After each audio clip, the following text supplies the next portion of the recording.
साथियों नमस्कार। पटना बिहार से मैं अमिताभ कुमार दास, आईपीएस 94 बैच, और आप देख रहे हैं मेरा अपना यूट्यूब चैनल दास बोले बिंदास। क्योंकि जब बुज़दिलों ने मुंह में दही जमा लिया हो तो दास का बिंदास बोलना जरूरी हो जाता है। साथियों, पश्चिम बंगाल में चुनाव का बिगुल बज चुका है। चुनाव में इस बार सीधी टक्कर बंगाल की शेरनी और गुजरात के चूहे में होगी। बंगाल की शेरनी है सुश्री ममता बनर्जी और गुजरात का चूहा है नरेंद्र मोदी। अब इस वीडियो को आखिर तक दिल थाम कर देखिए।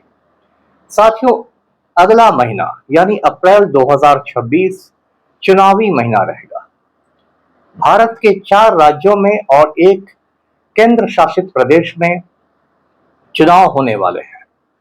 असम में, पश्चिम बंगाल में, केरल में, तमिलनाडु में और पुडुचेरी में। पुडुचेरी का पुराना नाम पौंडीचेरी था और ये यूनियन टेरिटरी है। लेकिन इन 5 विधानसभा चुनाव में सबसे ज्यादा जिस पर नजर है पूरे हिंदुस्तान की वो है पश्चिम बंगाल का चुनाव, जो बिहार का पड़ोसी राज्य है। वहां इसलिए लोगों की नजर है क्योंकि पश्चिम बंगाल की जीत को जो हमारे रंगा बिल्ला है नरेंद्र मोदी और अमित शाह, उन्होंने एक तरह से प्रतिष्ठा का प्रश्न बना लिया है, प्रेस्टीज इश्यू बना लिया है, मूंछ की लड़ाई बना लिया है। और जो पिछले चुनाव हुए थे पश्चिम बंगाल में यानी 2021 में, उसमें भी नरेंद्र मोदी ने काफी मेहनत की थी, सफेद दाढ़ी और बढ़ा ली थी जिससे कि लोग उनको रविंद्रनाथ टैगोर समझ बैठे और दीदी ओ दीदी चिल्लाते हुए घूम रहे थे। और नरेंद्र मोदी कह रहा था जगह जगह जाके कि 2 मई दीदी गई। 2 मई को काउंटिंग थी, मतगणना। तो मोदी जगह जगह कहता था 2 मई दीदी गई। लेकिन ममता बनर्जी भी पुरानी खिलाड़ी है सियासत की, तो ममता बनर्जी ने अपने एक पैर पर प्लास्टर चढ़वा लिया और वो व्हील चेयर पर घूमने लगी, पहिए वाली कुर्सी पर, और उसने कहा कि खेला हो गए, खेल होगा। और जब नतीजे आए 2 मई को तो पता चला 2 मई दाढ़ी गई, मतलब बीजेपी की हार हो गई, नरेंद्र मोदी की हार हो गई। इस बार फिर 5 साल बाद मोदी ने अपनी पूरी ताकत पश्चिम बंगाल को जीतने में लगा दी है। इसके लिए कई मोर्चों पर भारतीय जनता पार्टी काम कर रही है। पहला मोर्चा तो यह है चुनाव आयोग के जरिए बेईमानी। आप जानते हैं भारत का जो चुनाव आयोग है, इलेक्शन कमीशन ऑफ इंडिया, वो पिछले कुछ सालों में भारतीय जनता पार्टी का दलाल बन गया है। सोशल मीडिया पर लोगों ने चुनाव आयोग का नाम चूना आयोग रख दिया है क्योंकि वो मतदाताओं को, वोटरों को चूना लगाता है। और ये जो ज्ञानेश कुमार है, भारत का मुख्य निर्वाचन आयुक्त, चीफ इलेक्शन कमिश्नर, ये मोदी का चपरासी बन के काम करता है। तो मोदी के हुक्म पर चुनाव आयोग ने पश्चिम बंगाल में SIR करवाया। SIR का मतलब होता है स्पेशल इंटेंसिव रिवीजन, हिंदी में से कहेंगे विशेष गहन पुनरीक्षण। मतलब मतदाता सूची से, वोटर्स लिस्ट से लाखों लोगों के नाम हटा दिए गए, ये कहकर कि ये बांग्लादेशी घुसपैठिया हैं। और वहां इतना ज्यादा प्रेशर था BLO लोगों पर, बूथ लेवल ऑफिसर्स पर, कि कई BLO लोगों ने पश्चिम बंगाल में आत्महत्या कर ली, खुदकुशी कर ली, सुसाइड कर लिया। और लाखों लोगों के नाम वोटर्स लिस्ट से हटा दिए गए जो लोग तृणमूल कांग्रेस के यानी ममता बनर्जी की पार्टी के परंपरागत वोटर्स थे। इसलिए हाल में जब ज्ञानेश कुमार गया था पश्चिम बंगाल में तो उसको जगह जगह काले झंडे दिखाए गए, नारे लगाए गए कि ज्ञानेश कुमार गो बैक, ज्ञानेश कुमार वापस जाओ। लेकिन ज्ञानेश कुमार बेशरम टाइप का आदमी है जिसे बिहार की भाषा में थेथर कहते हैं, तो उस पर कोई खास असर नहीं हुआ। इसके अलावा बीजेपी ने क्या किया है कि वंदे मातरम का मुद्दा को पकड़ा है। आप वंदे मातरम जानते हैं, भारत का राष्ट्रगीत है, नेशनल सॉन्ग है। यहाँ ये फर्क जानना भी जरूरी है। भारत का राष्ट्रगान यानी नेशनल एंथम है जन गण मन, और राष्ट्रगीत यानी नेशनल सॉन्ग है वंदे मातरम। तो राष्ट्रगान और राष्ट्रगीत में ये फर्क है। तो वंदे मातरम जो राष्ट्रगीत है, नेशनल सॉन्ग है, उसे 150 साल पहले बंकिम चंद्र चट्टोपाध्याय ने लिखा था अपने उपन्यास आनंद मठ में। तो मोदी को ऐसा लगता है कि वंदे मातरम पर हल्ला गुल्ला करने से बंगाली लोग बड़े खुश हो जाएंगे, तो इसलिए संसद में, पार्लियामेंट में 7-8 घंटे तक वंदे मातरम पर चर्चा हुई। लेकिन नरेंद्र मोदी तो चाय बेचने वाला जाहिल है, तो अकल तो इसकी वही रहेगी।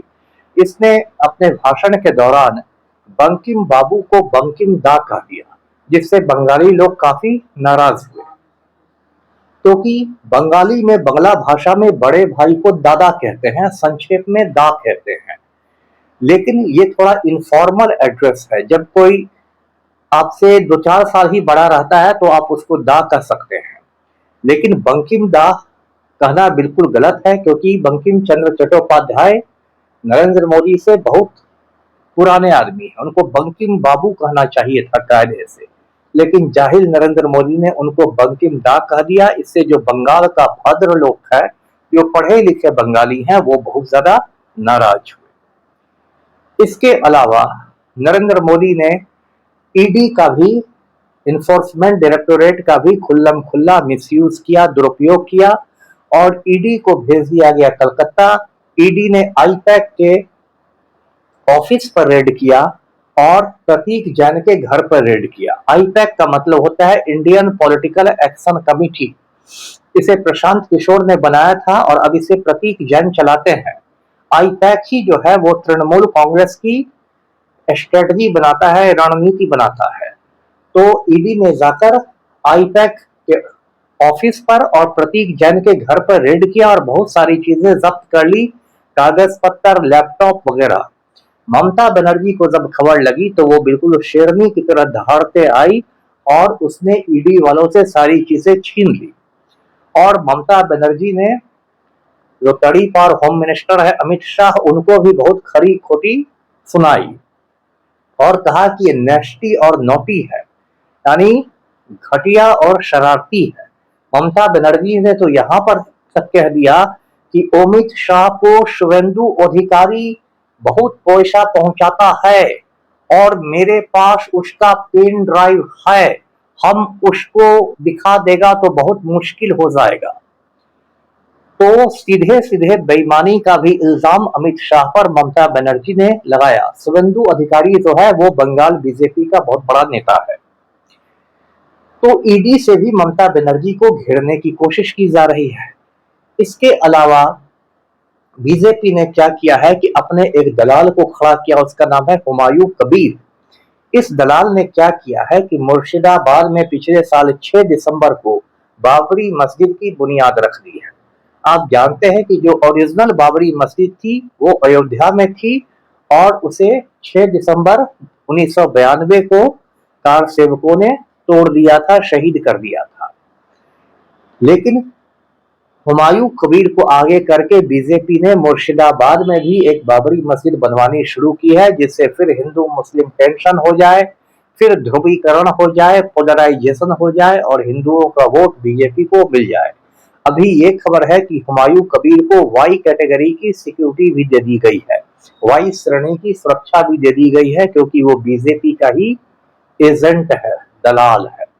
इसके अलावा जो पड़ोसी मुल्क है हमारा बांग्लादेश, उसमें हिंदुओं पर कुछ हमले हुए, इसका भी इस्तेमाल बीजेपी पश्चिम बंगाल के हिंदुओं को भड़काने में कर रही है। इतनी सारी चीजों से ममता बनर्जी की घेराबंदी की जा रही है और अभी पश्चिम बंगाल के गवर्नर को भी बदल दिया गया है। पहले वाले गवर्नर को हटा के वहां रवि को भेजा गया है नया गवर्नर बना के, जो बिहार का ही रहने वाला है। पहले आईपीएस ऑफिसर हुआ करता था, बीजेपी का पुराना दलाल है। लेकिन इन सब के बावजूद जो खबरें आ रही है पश्चिम बंगाल से, वेस्ट बंगाल से, वो ये है कि गुजराती चूहा पर बंगाल की शेरनी बहुत भारी पड़ रही है, क्योंकि ममता बनर्जी एक पुरानी फाइटर है, स्ट्रीट फाइटर है और बंगाल में लोग उसको अग्नि कन्या कहते हैं।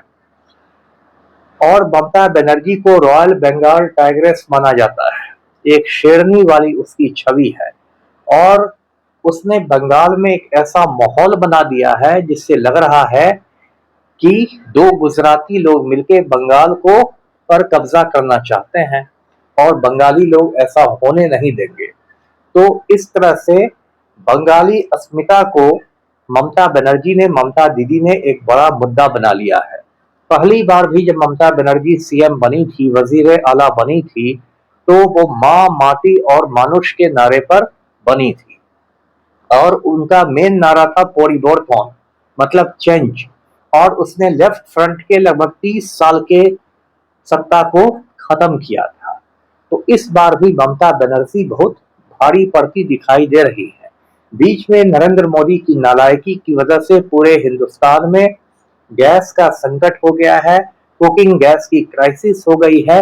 इसका भी फायदा सीधे सीधे ममता बनर्जी को मिलता हुआ दिखाई दे रहा है, क्योंकि इससे ये घर घर की कहानी है। गैस की किल्लत, घर घर में चूल्हे पर संकट के बादल मंडरा रहे हैं, तो इसका भी फायदा होगा। साथियों, अगले महीने अप्रैल में 23 और 29 अप्रैल को बंगाल में वोटिंग होनी है और 4 मई को बंगाल चुनाव के नतीजे भी आएंगे। तो इस बार भी यही लग रहा है कि 4 मई दाढ़ी गई, मतलब 4 मई को नरेंद्र मोदी की फिर से बेइज्जती होगी। तो वीडियो को लाइक कीजिए, शेयर कीजिए, चैनल को सब्सक्राइब कीजिए। धन्यवाद। जय हिंद।